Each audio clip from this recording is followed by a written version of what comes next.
Welcome you all to my YouTube channel. In this video, we discuss Accounting Standard 19 leases. What is lease? Lease is an agreement whereby the lessor conveys to the lessee in return for a payment or a series of payment the right to use an asset for an agreed period of time. It is a contract between two parties, the lessor and the lessee. The lessor, who is the owner of the asset, he transfer the right to use the asset to the lessee for a rent. That rent may be given in one installment or a series of installment. Accounting Standard 19 classifies the lease into two types, one finance lease and second one operating lease. What is finance lease? Finance lease is a lease that transfers substantially all the risks and rewards incident to the ownership of an asset. All significant risks and rewards related to the ownership of the asset will be with the lessee. Risk includes the possibilities of losses from the idle capacity of the asset, technology obsolescence, and variation in return due to economic condition. All such risks will be with the lessee. Reward represents the expectation of profitable operation over the economic life of the asset and gain from appreciation in value on realization of residual value. All lies with the lessee. Paragraph 8 of Accounting Standard 19 gives some examples of situation which would normally lead to a lease being classified as a finance lease. Example 1. The lease transfers the ownership of the asset to the lessee by the end of the lease term. Then that will be a finance lease. Example 2. The lessee has the option to purchase the asset at a price which is expected to be sufficiently lower than the fair value at the date the option become exercisable, such that at the inception of the lease it is reasonably certain that the option will be exercised. Then that is a finance lease. The lease is given an option to the lessee to purchase the asset, and it is reasonably certain that that option will be exercised by the lessee. Then that is a finance lease. Example 3. The lease term is for the major part of the economic life of the asset. Then that is a finance lease. Example, the economic life of the asset is 10 years. The lease period is 8 years. Then that is a finance lease. Example 4. At the inception of the lease, the present value of minimum lease payments amount to at least substantially all of the fair value of the leased asset. Then that is a finance lease. What is minimum lease payment? That is the aggregate of lease payments and guaranteed residual value by the lessee. If you compare the present value of minimum lease payments with the fair value of the asset, if it covers substantially all of the fair value, then that is a finance lease. Example 5. The leased asset is of a specialized nature such that only the lessee can use it without major modification being made. Therefore, that is a finance lease. Next, what is operating lease? The lease other than finance lease are called operating lease. The lease classification into operating and financing lease, that is, depends on the substance of the transaction rather than its form. The basic concept of substance over form is applicable here. We should look into the substance of the transaction, not the legal form, to classify the lease into finance lease or operating lease. Lease classification into finance lease or operating lease should be made at the inception of the lease. The inception of the lease, that is the earlier of the date of the lease agreement and the date of commitment by parties to the provisions of the lease agreement. So we should classify the lease into finance lease and operating lease at the inception of the lease. Next we discuss lessee's financial statement in a finance lease. At the inception of the lease, the lessee should recognize the lease as an asset and a liability in his books. Please note that in a finance lease, the lessee is recognizing the lease as an asset and a liability in his books. What amount he will recognize the assets and liability? The lessee should recognize an amount equal to the fair value of the leased asset at the inception of the lease, or present value of minimum lease payment from the standpoint of the lessee, whichever is less, that should be recognized in the books of the lessee as an asset and a liability. Friends, we should know what is the fair value of the asset. Fair value is the value at which an asset could be exchanged or a liability could be settled between knowledgeable willing parties in an arm's length transaction. That is normally the cost of the asset or market price of the asset. Friends, after understanding the fair value of the asset, we should also know the present value of minimum lease payment from the viewpoint of the lessee. What is minimum lease payment? It is the aggregate of lease payments that will be paid by the lessee to the lessor over the period of the lease term, and the residual value of the asset that is guaranteed by the lessee or any party on behalf of the lessee. Then you discount the minimum lease payments with the present value factor. You will get present value of minimum lease payment. What is the discount rate that to be used to find out the present value of minimum lease payment? That is the interest rate implicit in the lease, IRR rate.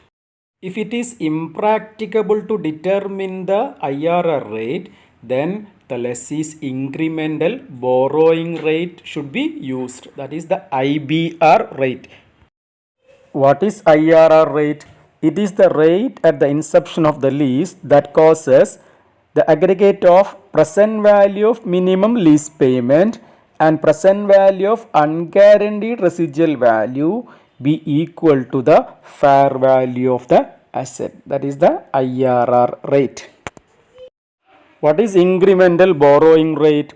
It is the rate the lessee would incur to borrow over a similar term with a similar security the fund necessary to purchase the asset. That is the lessee's incremental borrowing rate.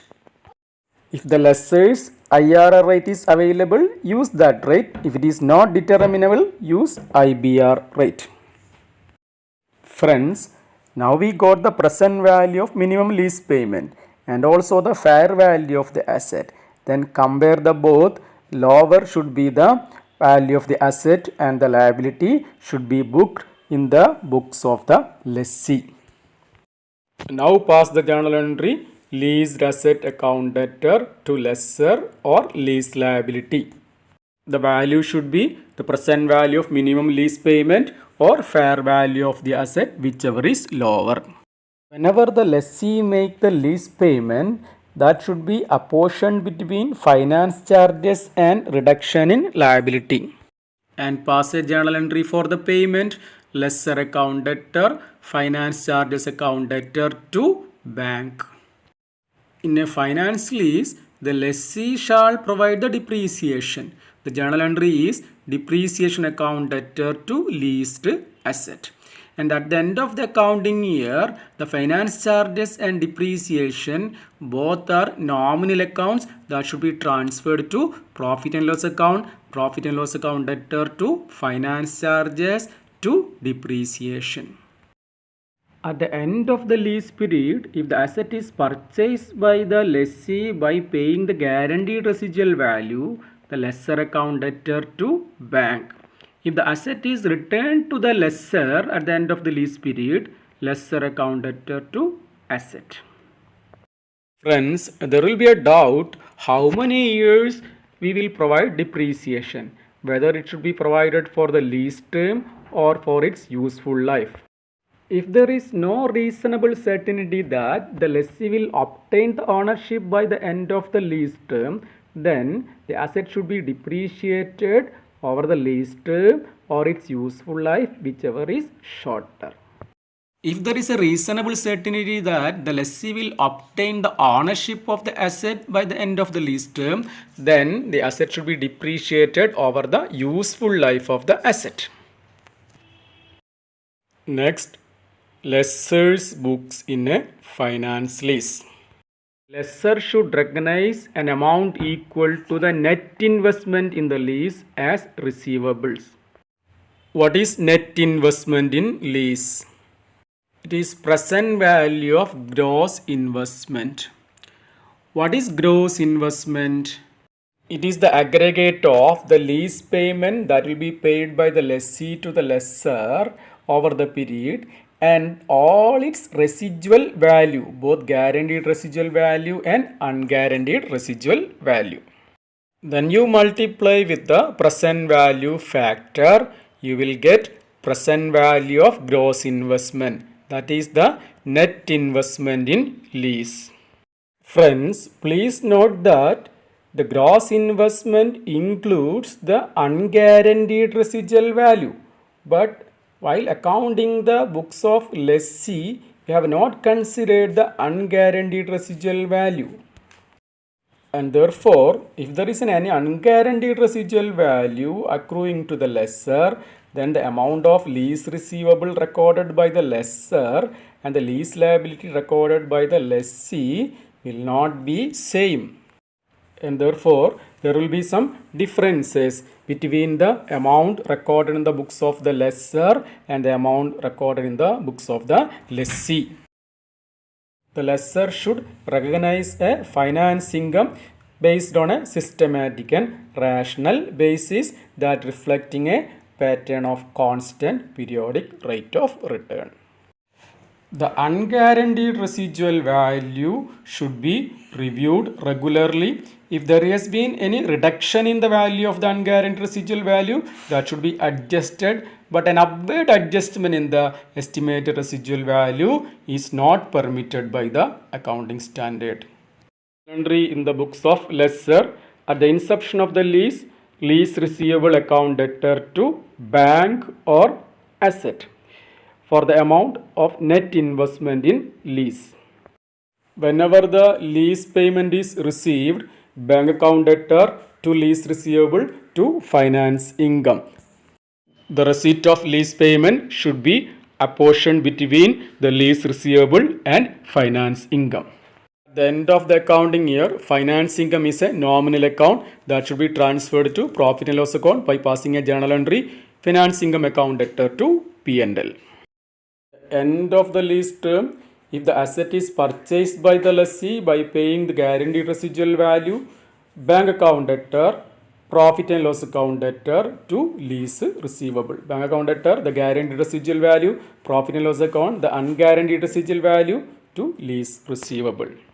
At the end of the lease term, if the asset is reverted back to the lessor, asset account debtor to lease receivable.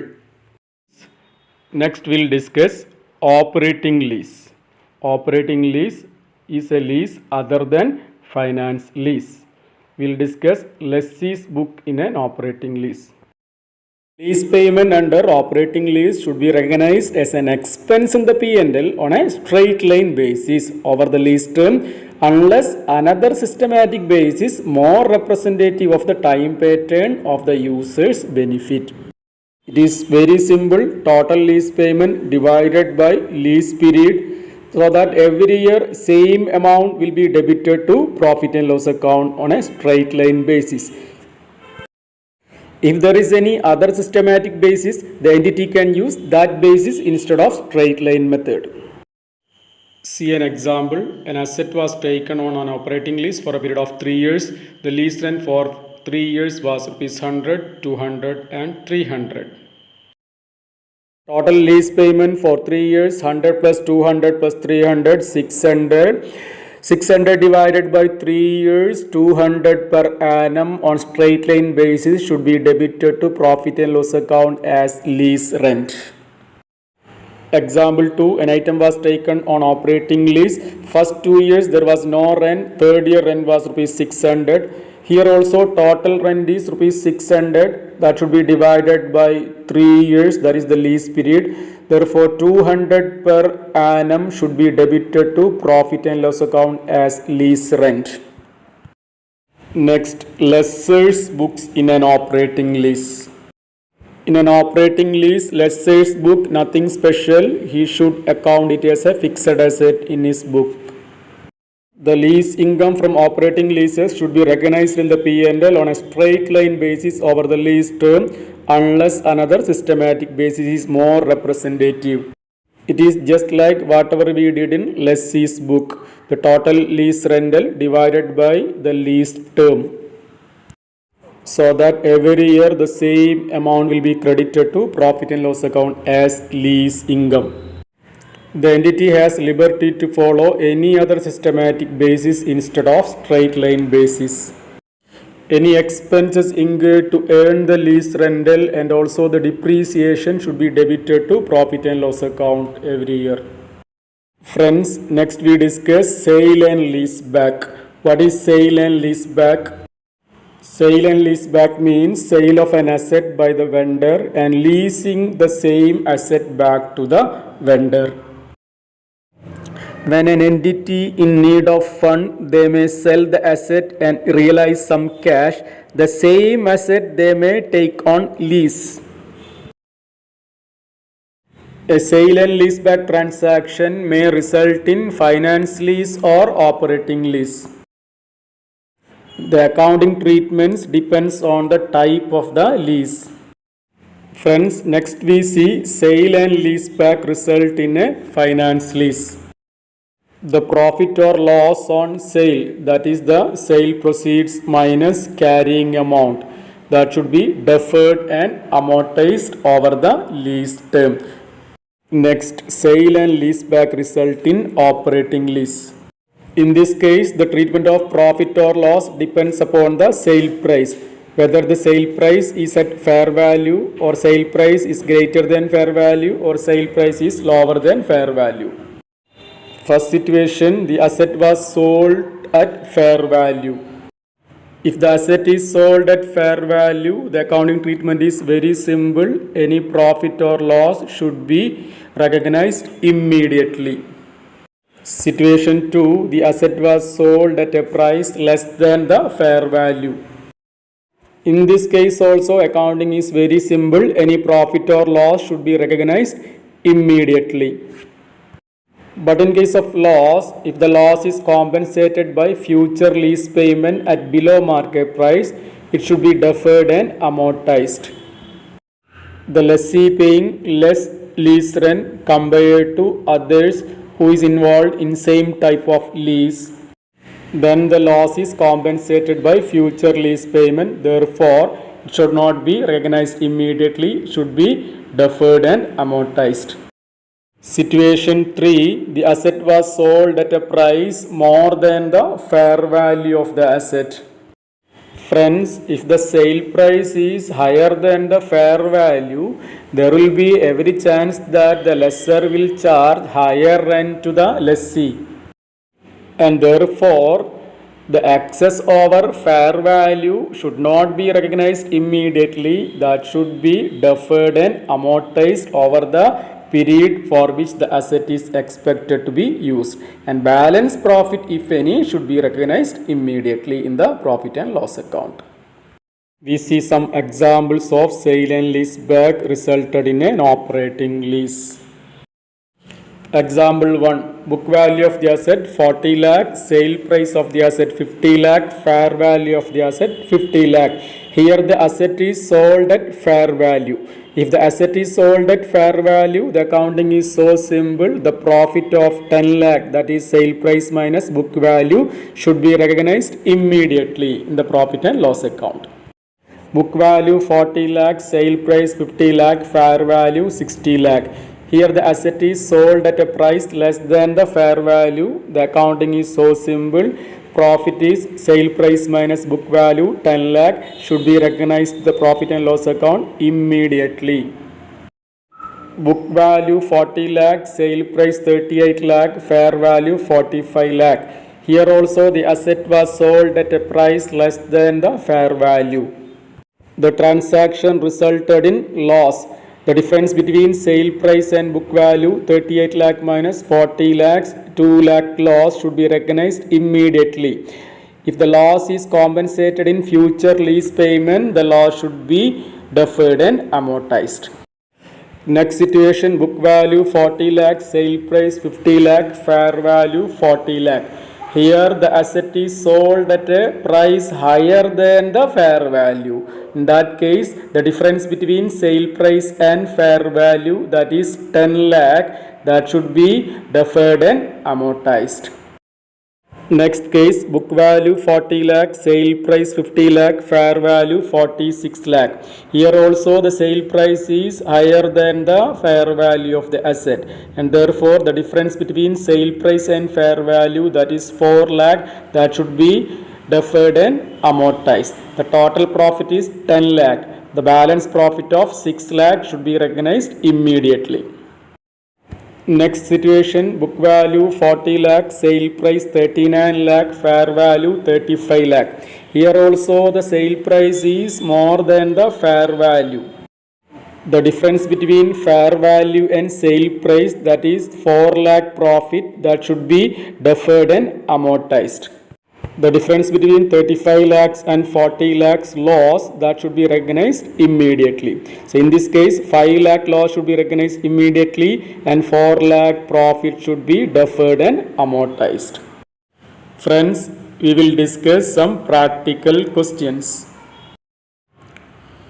A Limited leased a machine to B Limited on the following terms. Fair value of the machine 48 lakh, lease period 5 years, lease rent per year 8 lakh, guaranteed residual value by the lessee 1.6 lakh, expected residual value 3 lakh, IRR 15%, calculate unearned finance income. What is unearned finance income? Gross investment minus present value of gross investment. What is gross investment? Total lease payment plus all residual value, both guaranteed and unguaranteed residual value. Lease payment for 5 years, 8 lakh into 5 years, 40 lakh plus residual value 3 lakh, therefore total gross investment 43 lakh. Next, present value of gross investment. Lease payment per annum 8 lakh into present value annuity factor for 5 years 3.3522 plus residual value 3 lakh into present value factor for the 5th year 0.4972, total 28.31 lakh, that is the present value of gross investment. Unearned finance income is equal to gross investment minus present value of gross investment. Gross investment 43 lakh, present value of gross investment 28.31 lakh. Therefore, unearned finance income is equal to 14.69 lakh. Next, journal entries in the books of lessee. At the inception of the lease, the lessee should recognize the lease as an asset and a liability in his books. At what amount the assets and liabilities should be recognized? An amount equal to the fair value of the leased asset at the inception of the lease, or present value of minimum lease payment from the standpoint of the lessee, whichever is less, that is the amount should be recognized. The discount rate for present value of MLP is the IRR rate, that is the interest rate implicit in the lease. In this case, present value of MLP from the standpoint of lessee is present value of lease payment 8 lakh rupees for 5 years, 3.3522 the present value annuity factor for 5 years multiplied with that, and present value of guaranteed residual value by the lessee, that is 1.6 lakh into 5th year present value factor 0.4972. The total will be 27.61 lakh. Compare the present value of MLP 27.61 lakh with the fair value of the asset 48 lakh. Lower of the above is 27.61 lakh. Therefore, the journal entry in the books of the lessee should be leased asset account at 27.61 lakh to the lesser 27.61 lakh. Next, calculation of finance charges. Year 1 finance charges 27.61 lakh into 15% 4.14 lakh. Every year the lease payment should be bifurcated between finance charges and reduction in liability. First year the lease payment was 8 lakh, finance charges was 4.14 lakh, therefore reduction in liability is 3.86 lakh. The journal entry is lesser account debtor 3.86, finance charge account debtor 4.14 to bank 8 lakh. Year 2 finance charges 27.61 lakh minus 3.86 lakh, that is the liability, into 15% 3.56 lakh. Lease payments during the year 8 lakh, therefore reduction in liability 8 lakh minus 3.56 finance charges 4.44 lakh. The journal entry is lesser account debtor 4.44, finance charges account debtor 3.56 to bank 8 lakh. Year 3 finance charges 27.61 lakh minus 3.86 lakh minus 4.44 lakh into 15%, that is 2.90 lakh. During the year lease payment is 8 lakh, therefore reduction in liability 8 lakh minus 2.90 lakh 5.10 lakh. The journal entry is lesser account debtor 5.10, finance charge account debtor 2.90 lakh to bank 8 lakh. Year 4 finance charges 27.61 lakh minus 3.86 lakh minus 4.44 lakh minus 5.1 lakh into 15%, that is 2.13 lakh. The lease payment during the year 8 lakh, therefore reduction in liability 8 lakh minus 2.13 finance charges, that is 5.87 lakh. Journal entry lesser account debtor 5.87, finance charge account debtor 2.13 to bank 8 lakh. Year 5 finance charges 27.61 minus 3.86 minus 4.44 minus 5.1 minus 5.87 into 15%, that is 1.26 lakh. Lease payment during the year 8 lakh, therefore reduction in liability 8 lakh minus 1.26 6.74. Journal entry lesser account debtor 6.74, finance charge account debtor 1.26 to bank 8 lakh.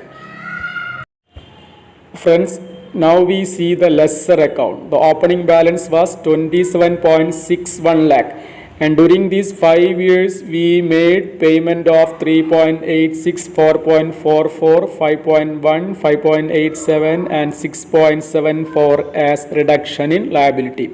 Now the balance in lesser account is 1.60 lakh.